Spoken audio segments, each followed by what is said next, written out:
15th of April, Baker Street. Hey guys, Lex here, back for some more of the Great Ace Attorney. Last time we had another great deduction with Sholmes and found some interesting info related to McGilded. So let's continue with the second part of this episode. See, that's why I hate grown-ups. All they do is feed you a pack of lies and take stuff away from you. Oh really, Mrs. Lestrade? Tell me, is that overcoat keeping you warm? What? Oh my, surely you were given that. Yeah, the teeth let me keep it after I looked daggers at him for long enough. He went through the pockets and then said go on and have it before telling me to scamper. Always pays off giving people a look like you ate them. Can't help feeling that it's going to get you into serious trouble one day. What I really wanted was that nice shiny disc, mind. The music box disc. But Mr. Windibank said it was practically worthless. I think I'm gonna go and have another bash. Give him a long odd stare. I think not, Miss Lestrade. We shan't enter Windibank's again today. Why not? That's not fair. Can't be helped, I'm afraid. Police are investigating the scene now and taking a statement from Mr. Windibank. But that disc is mine. I had that ticket for this coat, and it was in the coat's pocket. And there should be something else and all. That's what that rotten cove said, ain't it? Yes, he did mention something about another article, didn't he? Well then, that's mine too. Whatever it is. Now she's really pushing her luck. Miss Lestrade, I think it's time to admit defeat. You've had your haul for the day. Yeah, it's all your fault, Sholmes. So what are your plans now? Will you dine with us this evening? Eh? Iris would be delighted to cook, I'm sure, and I might entertain you with a modest violin recital.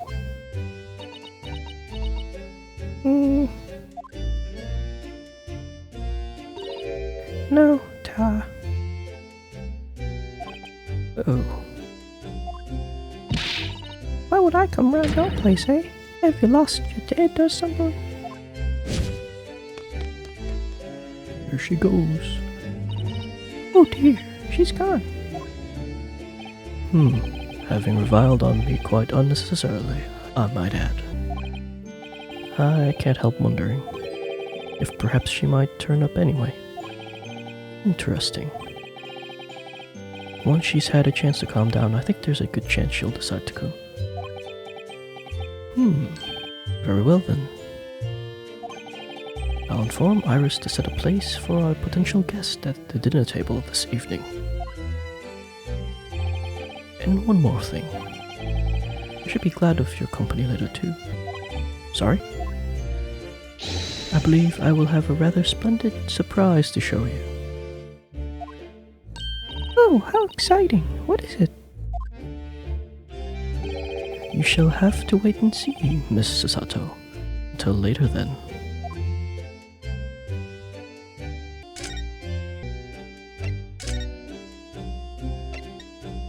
Let's go to Sholmes Suite first. "15th of April, 3:46 p.m. Sholmes' suite."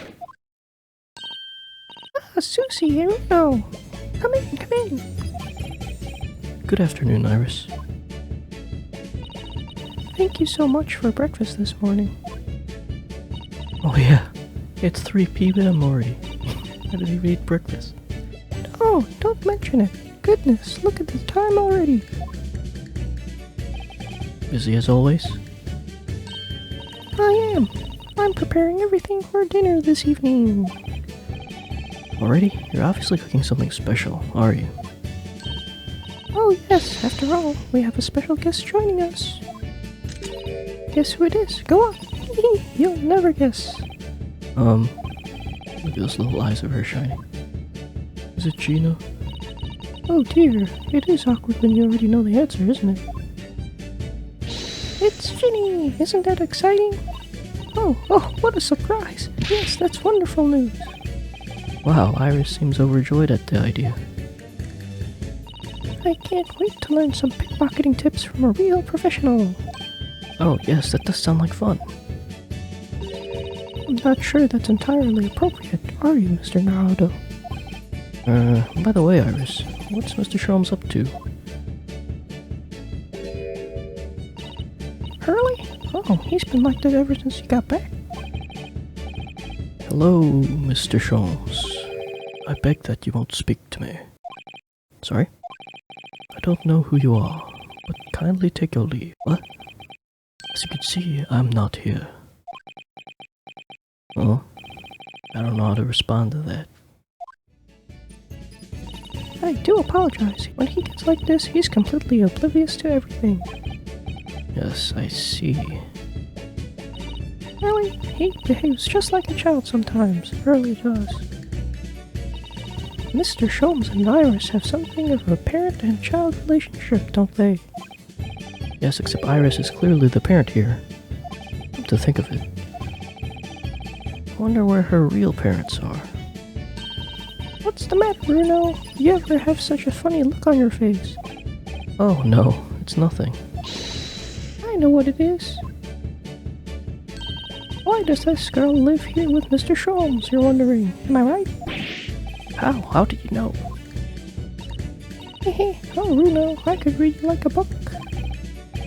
This girl's dangerous. Don't worry, you can ask me anything. I won't mind.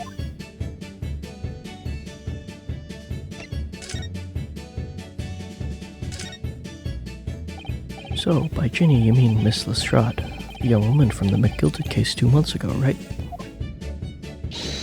Yes, who also stole my experimental smoke grenade launcher. Although after the trial, I invited her back here, and we had dinner together. And now we're the best of friends. Oh, what a lovely tale.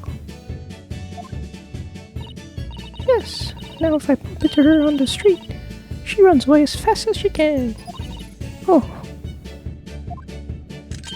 And I chase after her down the back alleys. Interesting idea of friendship. And then I let her have the latest color of smoke grenade I've developed. Oh. There's so many beautiful colors in the world. Ginny wants to make a whole rainbow. I suppose this means you've let Miss Lestrade keep the smoke grenade launcher, have you? Yes, that's right. I got bored of it anyway. Hurley always reacts the same way when I shoot him with it now. Poor Hurley. Oh, I can't wait for Ginny to arrive. It's been too long since she last came over. I'm so excited. Just hope she does actually come. They're dead, aren't they? Murdered by some Giselle bread or something. I'm sure you've been wondering why it is that I live here with Hurley, haven't you?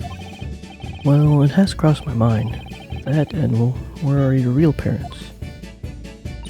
My mommy and daddy aren't with me anymore. Mommy passed away when I was born.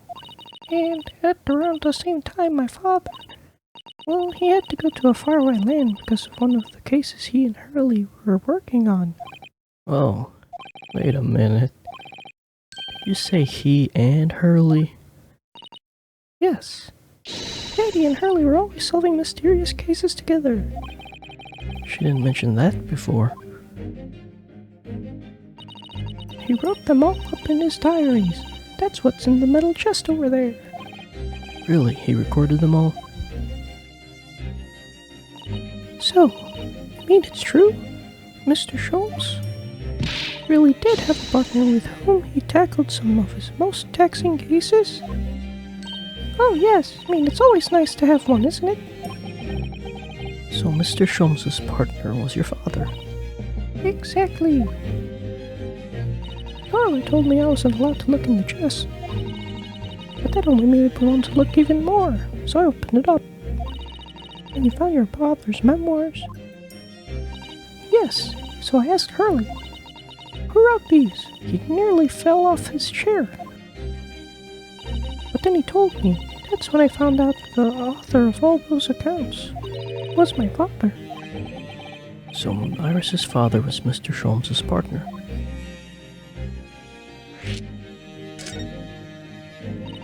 I've practically lived with Hurley all my life. I was tiny when he took me in. So it came as quite a shock. Hurley told me he wasn't really my daddy, I mean. Must have done. I wonder why Mr. Sholmes chose to tell you at such a young age. Hurley says it's because he wouldn't have been able to hide it from me. Oh. Well, having lived with Hurley all these years, I might say that his ways have rubbed off on me. There are some things I can just see. Especially lies. I almost know when people are lying before they open their mouths sometimes. Right. Oh, she could be an ace attorney then. Anyway, I was so fascinated when I read his diaries. That's what inspired me to write the adventures of Herlock Sholmes, actually. I'd always assumed Mr. Sholmes simply told you all those thrilling stories. Oh no, Hurley's hopeless like that. He forgets everything. As soon as he's solved the case, it all but vanishes from his mind. Oh, I see. The other day, it was so embarrassing. As usual, he totally forgot about the case he'd just solved. So the very next day, he gathered together all the people involved and proceeded to solve the case again. It was quite a shock for everyone. You could say that again. You share your father's surname, don't you, Iris? That's right, Wilson. Daddy is Dr. John H. Wilson. I learned from his diaries that he's a doctor of medicine, you see. That's what prompted me to study and study so that I could earn a doctorate as well. Iris's father, who went to some distant land, and is a doctor by the name of John H. Wilson. Huh. The court will now hear the trial of Ryunosuke Naruhodo. Kindly state before the court the name of the victim in this case. The victim's name was Dr. John H. Wilson. That's right, visiting professor of medicine at Imperial Yume University. And the man who, in the most bizarre of circumstances, lost his life just before we left Japan.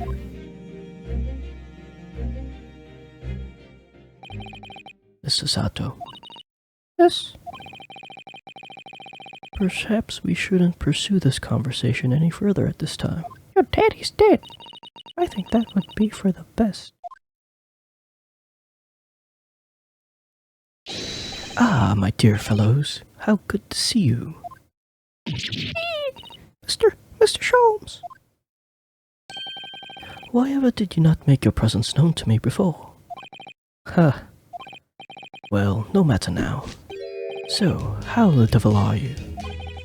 We've been with you for most of the day. Goodness, really? Tell me, Mr. Sholmes, is your violin unscathed? My violin? Whatever are you talking about, dear madam? Oh, Never mind that now. I have something far more interesting to show you. Behold, my dear fellows. Oh, another music box disc. No, not another disc, Mr. Sato. This is the one Gregson demanded we hand over as evidence, Mr. McGilded's disc. Oh my! Then, what is it doing here? No, at times, Mr. Naruhodo.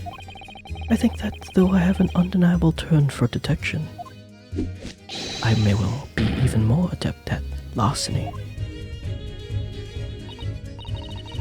Ooh, that would be wonderfully exciting. I'd be your pickpocketing assistant. And Reno could be our go-to lawyer if we ever got caught. Right. Plus, Susie has such big beautiful handwriting. She could write all of our menacing crime notifications. Yes, I'd be delighted. I'm just going to pretend this conversation never happened, I think. Ooh, ooh, ooh, ooh, ooh.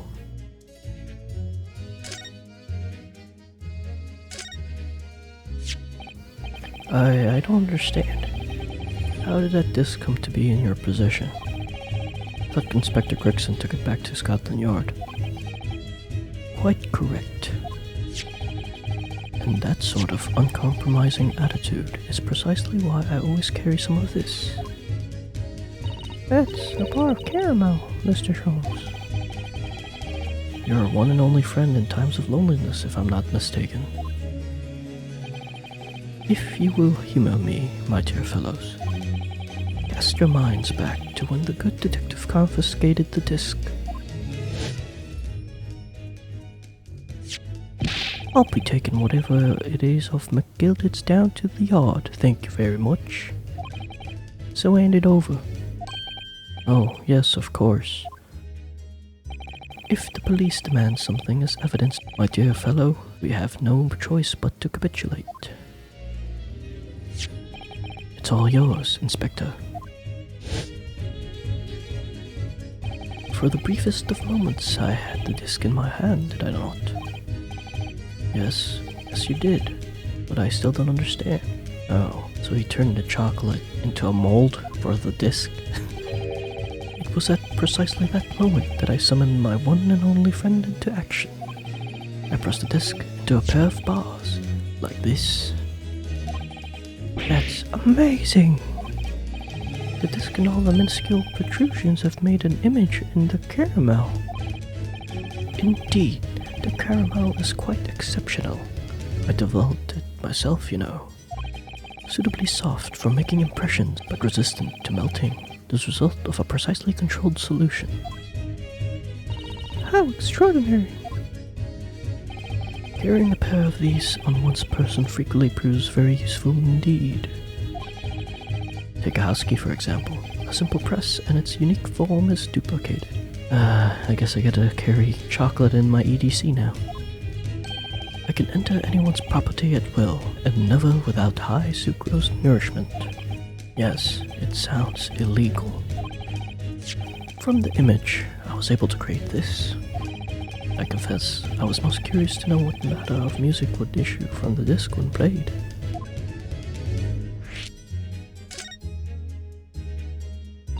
Do tell us then, Mr. Sholmes. What music does the disc play? Well, unfortunately, I have no idea. No idea? None whatsoever. Are you familiar with the workings of a music box, my dear fellows? No, I'm afraid not. Goodness, you don't know, Bruno? What an idiot!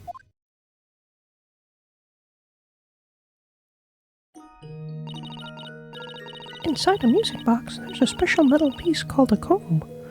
That's what produces the sound. Small protuberances pluck the different teeth of the comb as they rotate past it, making the different notes. The first music boxes to be invented used a rotating cylinder with protuberances on it. I can't say this with our voice. But over time, a new type of player was produced, which uses discs such as these. With that development, the popularity of music boxes spread far and wide, all around the globe. Why exactly? Because the discs are easy to produce and can be interchanged to facilitate the playing of different tunes. There are a great many firms in Europe now manufacturing music boxes as a result. It is wonderful to be able to enjoy music even when no performer is present. But it is the very successes of the invention that means we are now presented with an insurmountable problem. What do you mean? As you may imagine, the construction of one firm's music box does not match that of another. We have no way of knowing in which music box this particular disc was designed to be played. There is no resolution to this problem, I'm afraid. It's quite intractable. Ah, I see. So that's why. Naturally, I tested the disc in the few music boxes I have at my disposal. But as you can hear, to no avail. The results were equally unsatisfactory in this one. So, I am presently engaged in acquiring an example of all the music boxes ever made in Europe. Every single one? That's Hurley for you, always taking things too far. But my dear girl, an unsolved riddle is quite repugnant to my constitution. But surely all the different types in Europe will amount to a huge volume of music boxes, won't it? Yes, that is certainly true. In the worst case, I shall just have to ask you to vacate the attic room. What?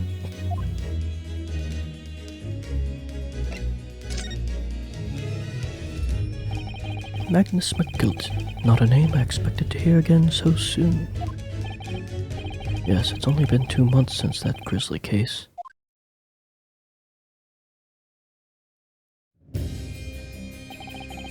Mr. McGilt had perished within hours of the trial's conclusion. Was it the curse of the Reaper? No one knows till now.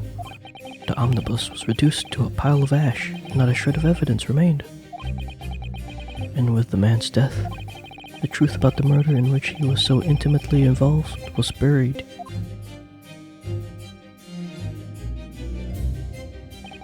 Even though we successfully established Mr. McGilt's innocence in the trial, Newspapers are still claiming that it remains an unsolved case.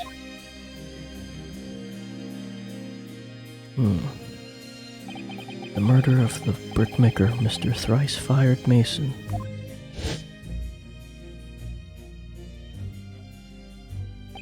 In the end, the truth of the matter remains a mystery. We still have no idea what really happened that night.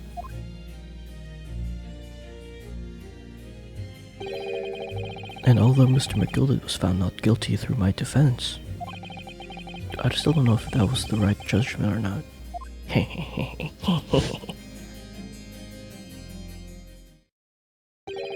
It would appear the case is not yet closed.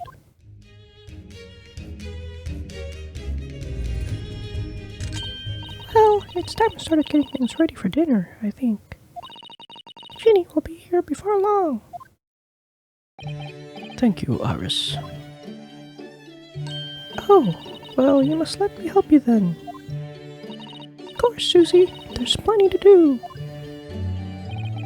I think I shall investigate the condition of my faithful performing partner. Now then, where did I leave it? Let this be a lesson to you, Mr. Sholmes. Never leave anything too precious with the pawnbroker. Yes, you may be right. Oh, that reminds me of something Mr. Winniebank said before. He said he had a manuscript of viruses in pawn, didn't he? Did he? Yes, he definitely mentioned it.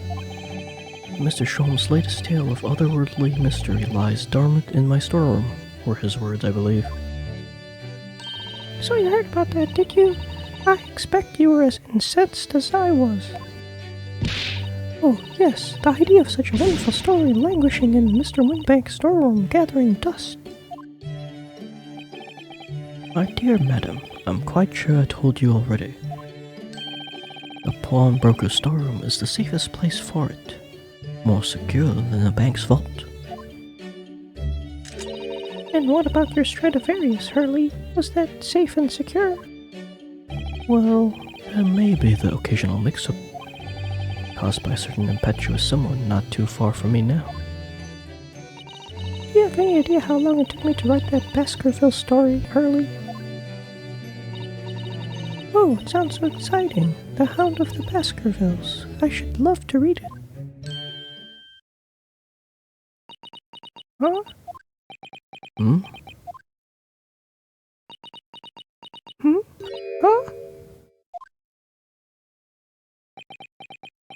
Huh? What's going on here? Why does it feel like an icy chill just swept through the room? Susie, what did you just say? You said The Hound of the Baskervilles? But how could you know the full title? Well, that's because Mrs. Sato is such a great fan of all the stories about Mr. Sholmes, of course. But Bruno, The Hound of the Baskervilles has never been published. What? When I showed Hurley the manuscript, he told me I wasn't allowed to publish it yet. I don't understand. That's why he said that he'd keep it safe. Until it was the right time for the story to be made public, you see. So that's why the manuscript is at Windybanks? And yet how could Susie here know its title? Well, Hurley, what's going on? Didn't he mention it earlier? Huh? What is it, Mr. Sholmes? It would appear our guest has arrived. Miss Lestrade. This was a bad idea. I knew I weren't welcome. I'm going. Oh god, 3 voices. I'm gonna die.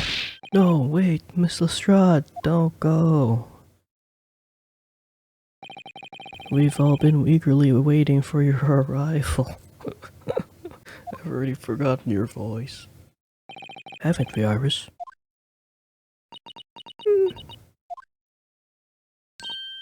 Oh yes, just wait there, Ginny. We'll have everything ready in a jiffy. Come along, Susie. Right, of course. It's a pleasure to see you here, Miss Lestrade. Please make yourself at home. Don't stand in the doorway, my dear girl. Come along in. What say you to some Mendelssohn? I will take no for an answer. Meddlesome it is, then.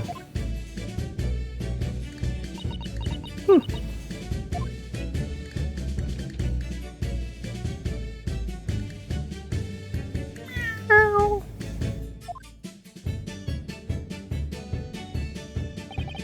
That evening, Iris prepared us all a meal that was even more delicious than usual.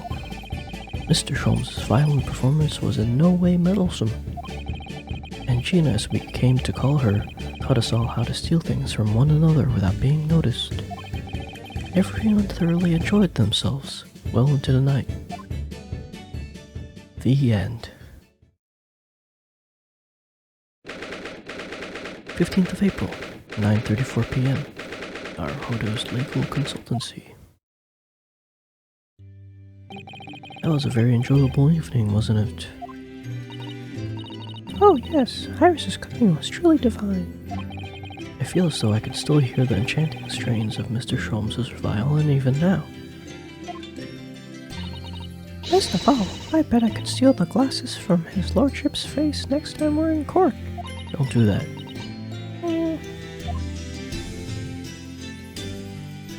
Naruhodo-san, could I consult you about something, I wonder? What's the matter, Susato-san? It's about the telegram I received. Ah, the one that arrived first thing this morning, I suppose. I've been summoned. What? Summoned? What do you mean? The telegram was from Lord Chief Justice's office. Lord Strongheart has asked to see me. The Lord Chief Justice? When? Tomorrow morning. What? Then we have to start preparing at once. Oh, that won't be necessary, Naruhodo-san. I've been summoned alone. Alone? What on earth's for? I have no idea. I suppose I shall find out tomorrow. What's all this about? Whatever it is, it's making me feel very uneasy. Police! Oh, who could that be, I wonder? Oh god, thanks. That was gonna be like a murder or something. Good evening, friends. Ah, Iris, hello again. Casing the joint, I see. And Gina, too. Yes, Ginny's going to stay with us tonight. she's going to sleep in with me. Isn't that right, Ginny?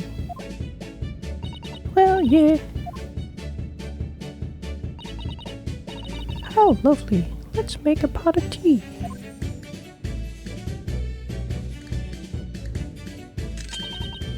You know, I've learned so much today.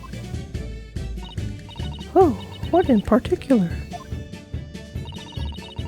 All those things Ginny showed us. Wasn't it wonderful? Ah, you mean all those pickpocketing techniques? We had fun trying them out on each other, didn't we? I think I've awakened a natural talent. I could earn a living from it.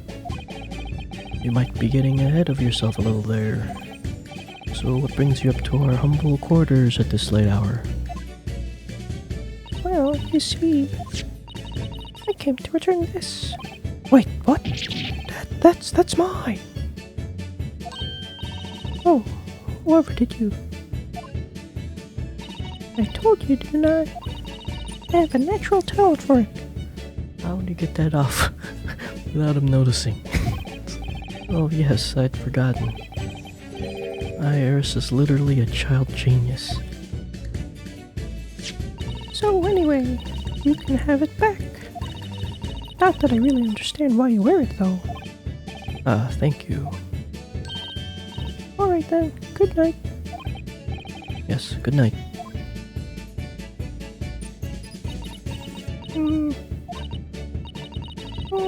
So this is your office, is it?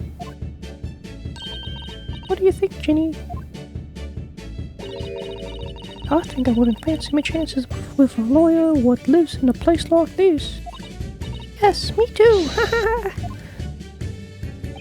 Seems as though Iris here still has something she'd like to talk about. I suppose. She probably wants to talk about the manuscript. Yes, I suppose she probably does.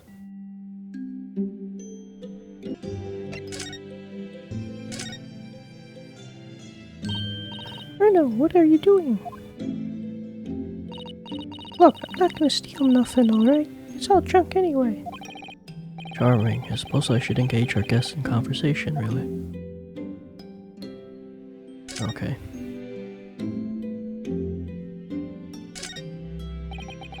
Gina looks very pensive over there.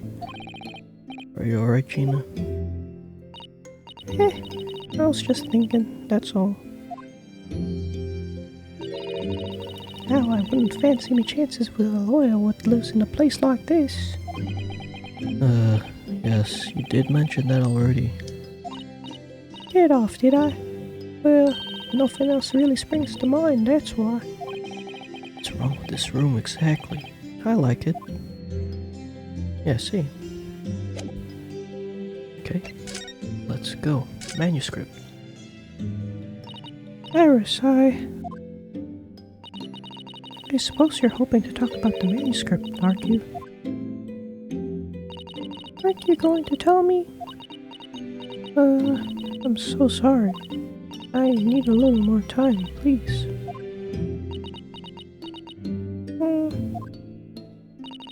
Alright, I understand. I hope I haven't made you feel awkward. Oh no, not at all, Iris. Not at all. Sounds like it. I don't know what this is all about, really, but... It's a story you made up, is it, Iris? That's mantle script, or whatever you call it. It's not exactly a story that I made up. Something I read in Daddy's diaries. Daddy's? That's right. I don't suppose I've mentioned it to you before, but... My daddy was Hurley's assistant once. His partner. Yeah? They solved all sorts of strange and mysterious cases together. Is that right, mister? Apparently so. I was as surprised as you were, though. Not me. And Daddy wrote all the details of every single case down, you see, in his diaries. So I studied them and write my stories based on what actually happened. So, where's your old man now, then? He had to go away on urgent business to a faraway land, and he'll be gone a very long time. So I've never really met him. Oh, right. Come to think of it, I don't know anything about Gina's parents either. Perhaps we should ask her. He did. Iris, the sound of the Baskerville story. I take it that it's another tale inspired by your father's accounts? That's right. I thought it was fascinating. But it's different somehow, from the other cases, I mean. Oh, how? I don't really know, but it must be special in some way. Because after I'd written it and I showed the manuscript to Hurley, he turned as white as a sheet. It's the first time I've seen him like that. It pains me to say this after you've toiled over it for so long, Iris. But the story must not be published at this time, under any circumstances. But why not? It's one of my best works. I'm not at liberty to say, not now, so please do not ask me.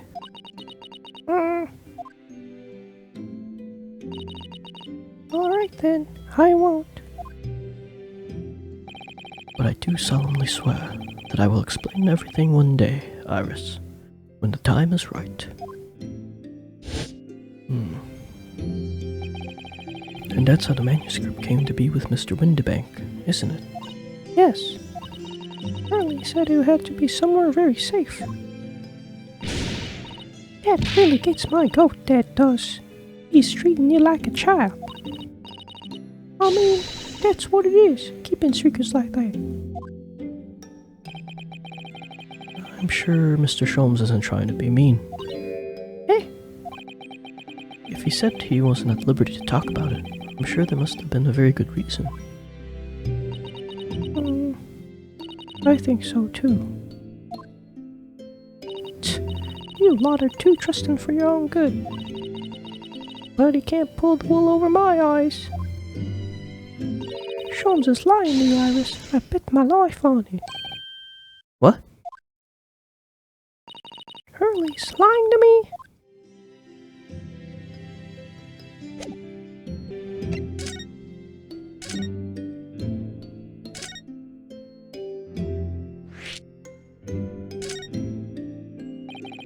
I've realized I don't know anything about your parents, Gina. I ain't got any, have I? Never did have. Oh. Look, the East End's full of orphans like me. No one wants nothing to do with us from the minute we're born, not even our mums. Oh. But we all stick together. The older ones look after the little ones and make sure they get by. So that's why you're a pickpocket.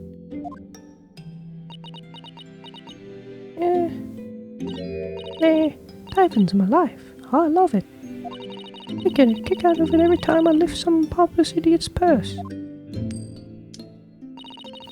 That's how we all afford to eat. It's like I'm Robin Hood, ain't I? That's how I see it. Oh, Gina. I do think about it sometimes. What it'd be like to have parents, I mean. I always thought it'd make everything right. But having listened to what Iris just said, it sounds like having parents ain't always easy either. Oh. I mean, if you know you never had them, you don't feel like you're always wanting to meet them. It's true. Huh. I do want to see Daddy so much. Oh, Iris.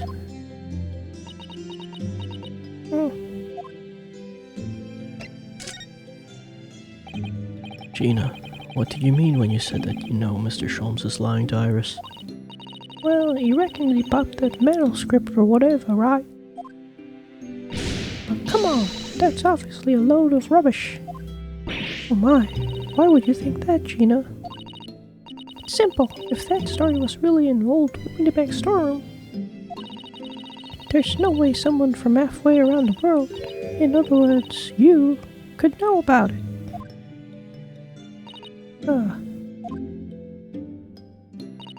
Sorry, Iris, but if you ask me, he sold it. Without telling you. But Hurley would never do something like that, I'm sure of it. Ha! Grown-ups do a lot worse than that, believe me. Bare-faced lawyers, the lot of them. You just ain't realized it yet.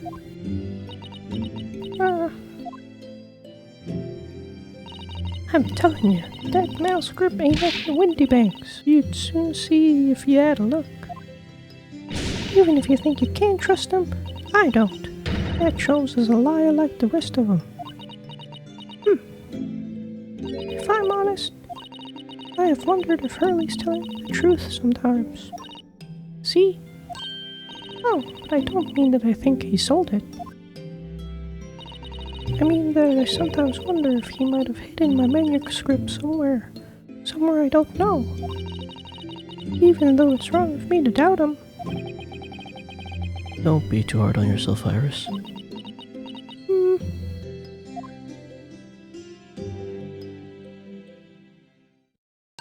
Oh my goodness, look at the time.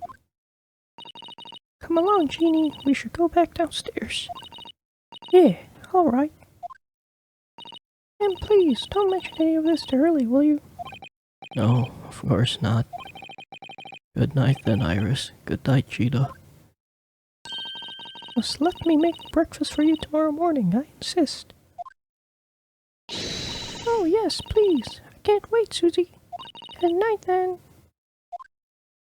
Oh God, finally. My voice. Iris, it sure is easy to forget, isn't it? Sometimes she speaks just like an adult. But deep down, she's still just a child. Well, I think it's time I turned in for the night too, Naruhodo-san.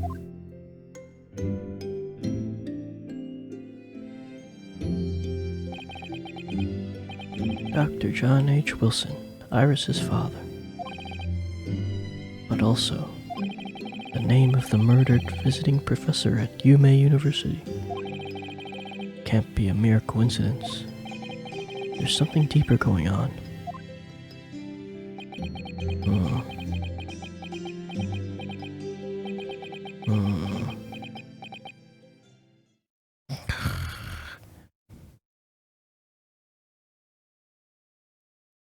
Mr. Naruhodo.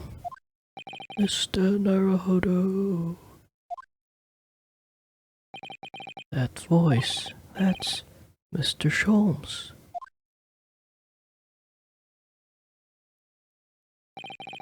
What's going on? It's the middle of the night. It's Miss Lestrade. She's gone. Gina? She was supposed to be sleeping in Iris's room, but her bed is empty. Well, she's an independent young woman. She probably decided to go home, no? The telegram's still there. I think not. From speaking to her before she retired, I received a distinct impression that she was looking forward to breakfasting with Miss Sasato. No, I don't believe the girl has gone home, but I have been waiting for over an hour now. Over an hour? Oh. If you'll indulge me, look out the window, my dear fellow. What's this about? Is there a corpse outside?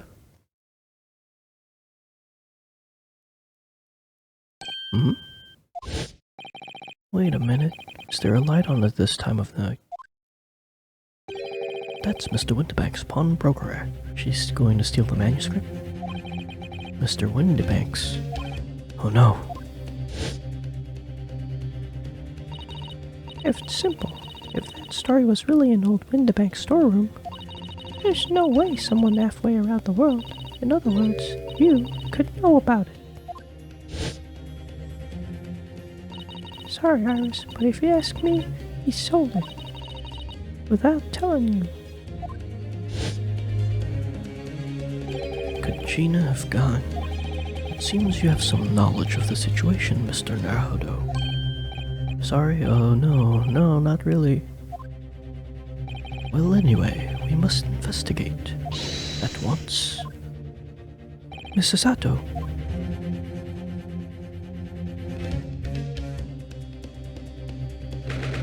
"16th of April, 1:14 a.m., Baker Street.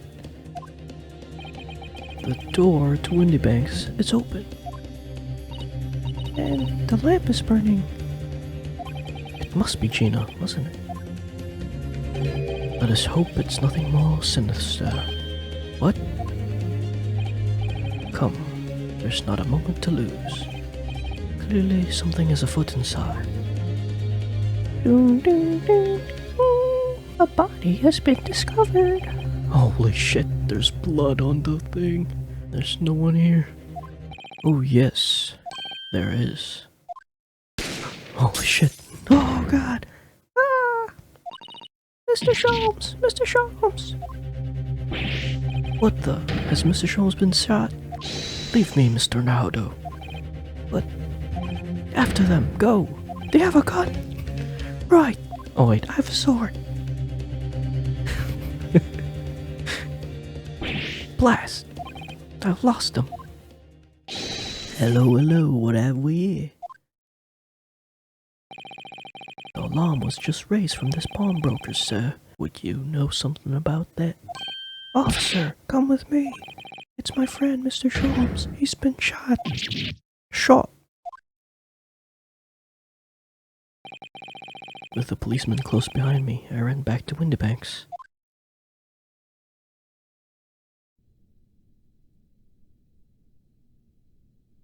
Oh no.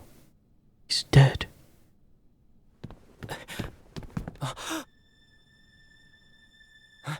Mr. Sholmes! Mr. Naruhodo! How bad is it? Never mind me, but there's much at stake. Behind that door. In the storeroom. Hurry! Yeah, what's taking you so long?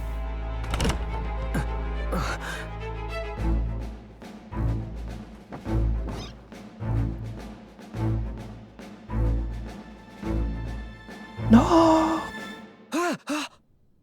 Damn. No! It's Gina! If it was a suicide, he would have shot himself in the head, so it's obviously a murder. Wow, this part was short.